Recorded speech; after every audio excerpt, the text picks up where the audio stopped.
Yung ayaw po tumulong, huwag niyo nang pilitin. Yung wala pong ambag sa bayanihan at meron pang reklamo, palit na lang mo og alpiler, sarado niyo yung bibig.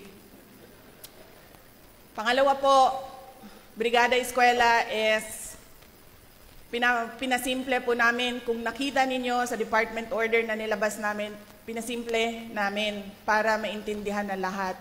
It is just making our schools functional, clean, and orderly inside and outside the classrooms and within the school sites. Ibig po sabihin, tanggalin nyo yung lahat ng mga clutter, ng mga dumi, ng mga nakatambak dyan sa loob ng classrooms at sa loob ng eskwelahan. Yan lang po yun, ang Brigada Eskwela.